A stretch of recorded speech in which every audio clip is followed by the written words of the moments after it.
você. Alô você.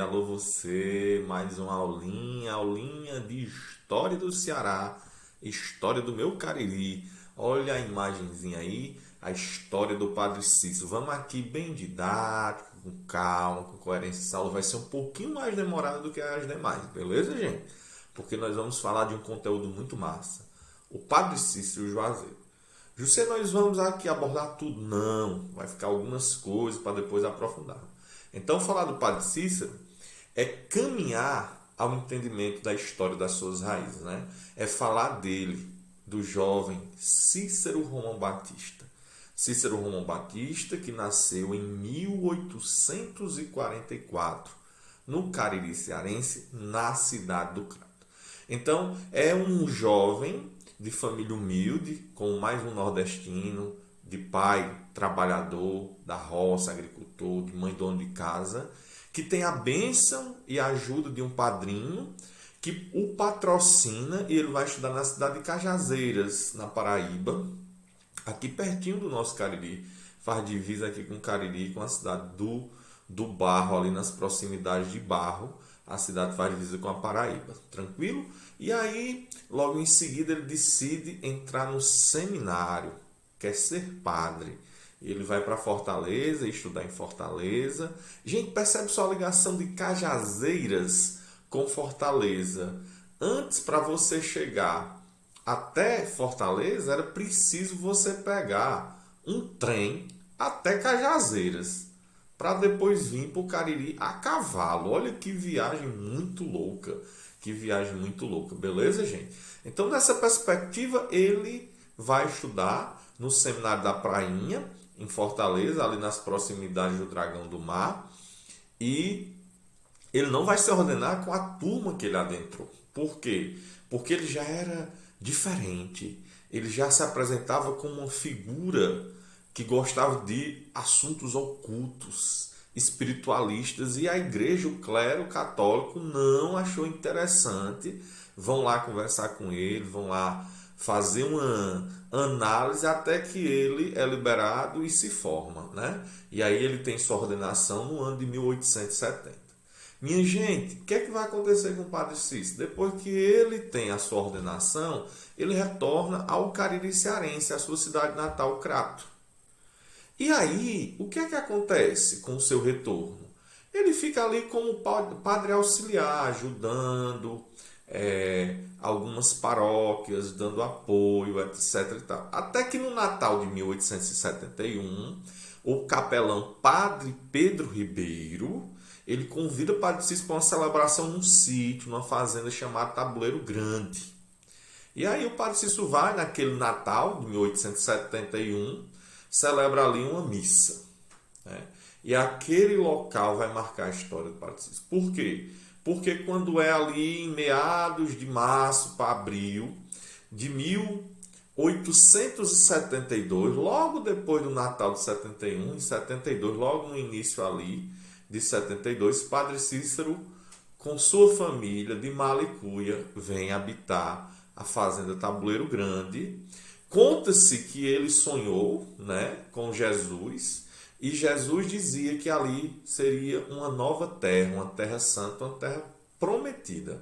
Começa assim essa história, digamos assim, de misticismo, de fé, de crença e de estratégia, organização intelectual e espiritualidade. E você podemos comparar o Padre Cícero com Maomé, quando sonha com Gabriel? Isso aí fica para você.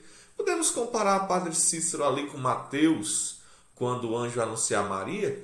Fica aí para vocês, né? São várias as interpretações. Eu gosto de seguir a coerência aqui da história. Vamos seguindo, gente. Então, o Padre Cícero chega a Tabuleiro Grande, vilazinha com casinhas de taipa, o povo humilde, e aí vai habitar naquela região próximo aos pezinhos de Juazeiro, né? E aí, o que é que acontece?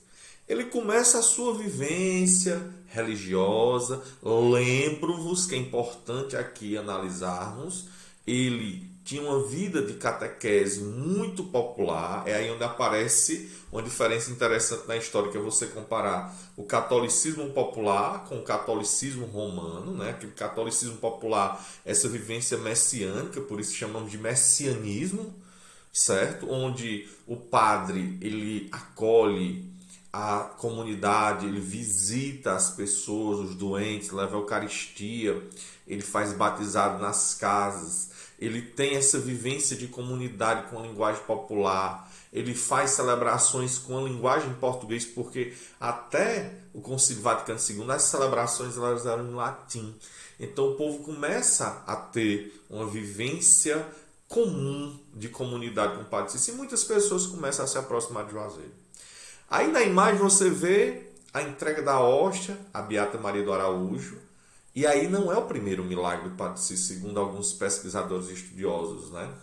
O Padre Cícero, ele começa a clamar por oração, em tríduos, em novenas, em períodos de festa, por chuva no sertão nordestino. É importante sempre lembrar que o Juazeiro do Norte se localiza no semiárido nordestino, onde o flagelo da seca é tremendo nas proximidades da Chapada do Araripe, que faz divisa com Piauí, Pernambuco, e muito próximo a Paraíba e o Rio Grande do Norte. E muita gente começa a ouvir falar do padre milagreiro, aquele padre que diz: ei, cava um poço ali naquela região da sua fazenda que vai dar água, cava cacimba acolá que vai dar água. O povo começou a se aproximar do Padre Cícero. E uma certa vez, num tríduo, em oração, clamando por chuva, acontece uma grande chuva que enche os bueiros, os barreiros, os açudes da região, os rios voltam a ter água e o Padre Cícero começa a ficar famoso. E aí o milagre mais famoso, mais contado, mais debatido, que foi um problema na sua vida também, foi esse milagre da imagem aqui em questão, que é o milagre da hóstia, né? Esse milagre ele vai acontecer ali nos fins do século XIX, ali por volta de 1889, esse milagre vai acontecer. A Beata Maria do Araújo, quando recebe a hóstia do Padre Cícero, essa hóstia ela é transformada em sangue. E isso não aconteceu uma vez, isso aconteceu por várias vezes. O que é que acontece? A Igreja Católica ela manda uma missão para pesquisar, e na primeira missão disse: não, aqui tem coisas de milagre, aqui tem coisas de Deus. E aí a igreja, não contente, manda uma segunda missão, e o padre já foi direto ao ponto e disse: não, isso aqui é coisa de gente enrolada, desordena esse homem, afasta ele da igreja. E aí afastaram o Padre Cícero da igreja, né? O Padre Cícero acaba sendo afastado da igreja e agora ele tem ali meio que uma penalidade, uma punição. E aí ele recorre, né? Recorre junto à igreja, só que quando ele recorre junto à igreja não dá a sua ordem de voltar a celebrar, e ele vai a Roma. Ele viaja para a Europa em fevereiro de 1898. Já no finalzinho do século XIX, em fevereiro de 1898, ele vai a Roma e fica lá até dezembro de 1898. E aí ele reconcilia-se com a igreja, é proibido de alguns pontos e volta na ideia de recuperar sua licença de celebração, né? E você tem que entender que os problemas no Nordeste acontecem. É nesse período também que o Crato vai receber a diocese, entra a política local, clerical, e o Padre Cícero começa a ser castigado, ele começa a ser perseguido pelo clero. Alguns bispos são parceiros e amigos, outros não, seres humanos, né? O que é que acontece? Acontece que ele se aproxima dos salesianos. Por quê? Porque os salesianos não têm vínculo com a diocese cratense. E ele começa a ser amigo dos padres salesianos, o salesiano, o educador, o salesiano parceiro, o salesiano guerreiro de Cristo. E aí ele fica muito amigo dos padres salesianos, ajuda a fundar escolas, capelas, igrejas, ajuda a cuidar da saúde do povo de Juazeiro. Correto? É tanto que os salesianos vão ser apoio ao Padre Cícero também durante o restante da sua vida. Padre Cícero é afastado mais uma vez da igreja e ele vai se envolver em quê? Ele vai se envolver na política. Ele vai se envolver na política principalmente por quê, gente? A problemática nordestina é um ponto muito importante para a gente entender. O que é essa problemática nordestina? A fome, a miséria, a seca, as dificuldades, os desmandos. Né? Isso é importante você entender. Então ele vai ser essa pessoa que vai representar o pobre, o trabalhador, o desempregado, o doente que tem dificuldade no interior do Nordeste brasileiro. E aí uma das lutas que ele vai começar a travar é a emancipação de Juazeiro, porque Juazeiro é uma vila que cresce, torna distrito, e os impostos, a tributação do crato está gigantesca.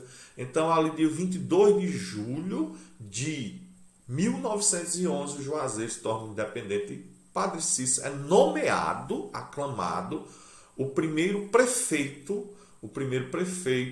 de Juazeiro do Norte. Ele é nomeado o primeiro prefeito de Juazeiro do Norte. O Padre Cícero foi eleito deputado federal, gente, e nunca quis assumir. O Padre Cícero já foi nomeado vice-governador do Ceará em uma época que a gente tinha 3 vice-governadores na época de Nogueira Arceoli.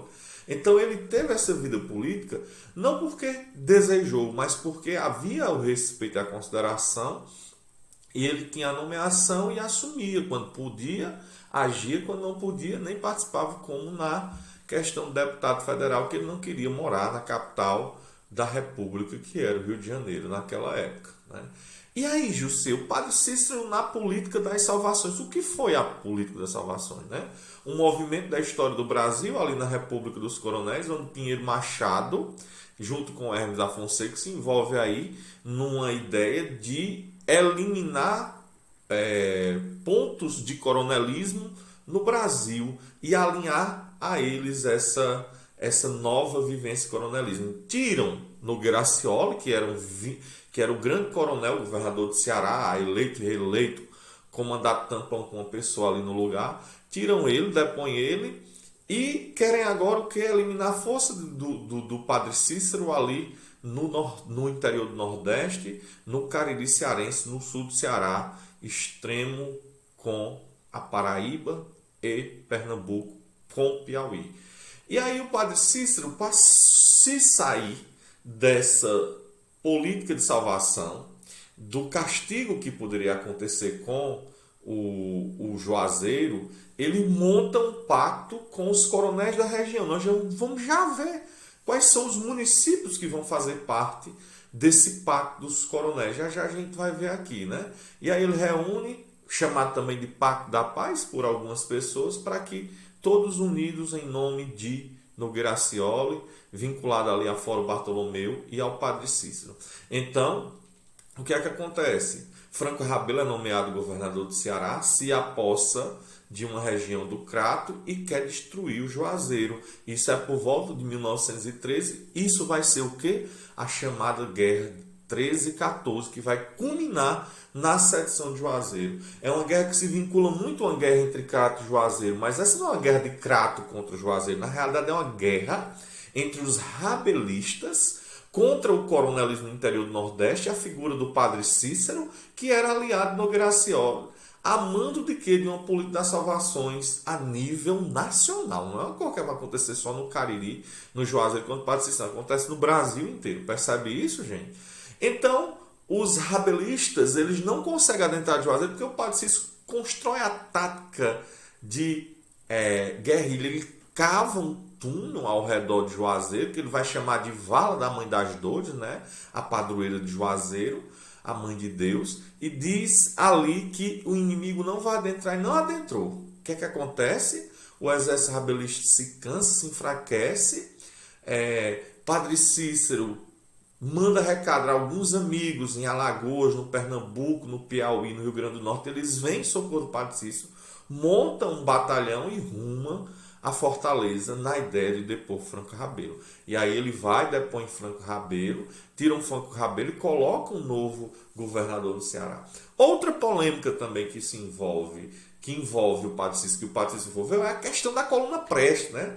Um movimento militar liderado por Luiz Carlos Prestes, na década de 1920, Padre Cícero já idoso, muito idoso, já ali por volta dos 80 anos de idade, ele é indicado para defender aqui o Cariri cearense da coluna Prestes, de uma possível revolução. Dizem alguns estudiosos, outros negam, mas eu vou aqui assumir que houve esse vínculo. O padre Cício convoca Virgulino Ferreira da Silva Lampião para fazer parte do batalhão patriótico e defender o Brasil. Não é o padre Cício, não é o Juazeiro. É em nome do presidente da República, em nome do governo do estado de Ceará, defender o Brasil contra a coluna Prestes. É tanto que a coluna, ela nem passa pelos Cariri, o centro do Cariri, ela vai passar lá para o Campos Sales, né? Ela vai andar mais de 25 a 30 mil quilômetros, diz alguns historiadores. Mas, todavia, entretanto, porém, gera-se esse vínculo com o Lampião, onde alguns historiadores, alguns pesquisadores, alguns românticos fazem essa crítica, né? Inclusive dizem que muitas das armas do capitão Lampião, do Virgulino Ferreira da Silva, é recebida aqui nessa situação. Beleza, gente? Então, para vocês entenderem aí, o contexto histórico nacional e estadual é importante demais para perceber essa realidade de Juazeiro. Então, percebe aqui, quem estava lá nos pactos dos coronéis, né? Quem eram? O líder do Crato, de Juazeiro, Santana do Cariri, São Pedro do Cariri, gente. São Pedro do Cariri é Caririaçu. Missão Velha, Araripe, Jardim, Milagres, Porteiras, Assaré. Assaré, olha aí, Assaré fazendo parte aqui. Vaza Alegre, Brejo, Santo Campos, Olavo da Mangabeira, Barbalha e Quixará. Quem é Quixará, gente? Farias Brito. Então, percebe que foi uma união aí. José, cadê teu Mauriti? Mauriti ainda não tinha a emancipação. Mauriti fazia parte de Milagres nesse período, certo? E a força de Milagres, que era a força Mauriti, era o Coité, o distrito do Coité aí, de nosso amigo Cício do Coité. É uma figura espetacular, certo? Então, gente, percebe esse detalhe aqui. Ele une 17 chefes políticos em torno do seu nome. Então, era uma coisa de paz, de amizade, em defesa de quê? Dessa disputa que havia nas chamadas políticas das salvações nacionais. Não era nenhuma ideia de castigar o povo, de enclausurar escravos, seja o que for. Não, é unir para defender o Cariri dessa política das salvações. Beleza, gente? Outro ponto importante sobre o padre Cícero, já no final de sua vida, ele vai escrever os seus preceitos ecológicos, gente. Olha aí, o padre Cícero, moderno, intelectual, ele dava muitas dicas aos seus fiéis, aos seus amigos sobre ecologia, criação de animais, né? Sobre cuidar.